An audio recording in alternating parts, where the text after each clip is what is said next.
Le code électoral a été modifié sur le mode d'élection des maires et présidents de conseil départemental.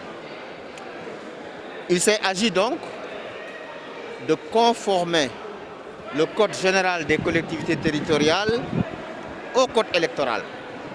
C'est la quintessence du vote de cette loi. Il fallait donc modifier le code général des collectivités territoriales pour faire en sorte que ce code soit conforme au code électoral sur le mode d'élection du maire et sur le mode d'élection du président du conseil départemental au suffrage direct par les électeurs.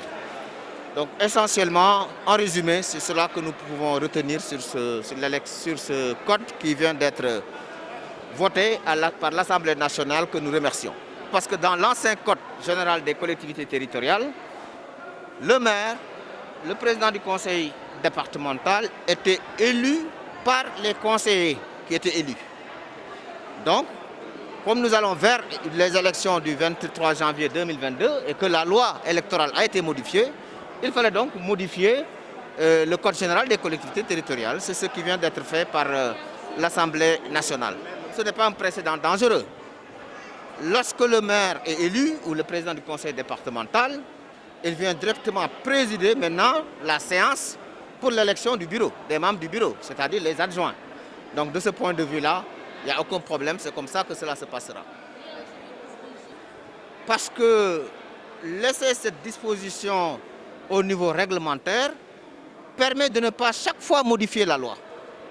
Et cela se passera donc par décret présidentiel où pour chaque collectivité, on déterminera le nombre d'adjoints au maire ou le nombre d'adjoints au président du conseil départemental. Donc cela ne pose aucun problème, cela se passera dans la plus grande transparence en tenant compte des critères qui seront des critères tout à fait objectifs.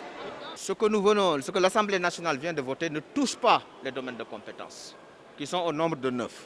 Pour le moment, les domaines de compétences restent. Mais ce que nous avons précisé, c'est qu'une commune, bien que la gestion des lycées, des collèges et autres ne soit pas de leur compétence, de sa compétence, elle peut le faire.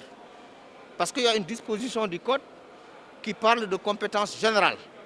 Moi, je vous donne un exemple. Quand j'ai été président du conseil rural de Sangalkam, c'est nous qui avons construit le lycée de Sangalkam. C'est un exemple que je donne comme ça. C'est nous qui avons construit les 2 brigades de gendarmerie, de Sangalkam et de Niag, sur fonds propres. Donc, rien ne s'oppose à ce que, quand une collectivité territoriale a des moyens, qu'elle soit une commune ou un département, de pouvoir investir sur des dossiers et sur des infrastructures qui sont quand même des infrastructures attendues par les populations.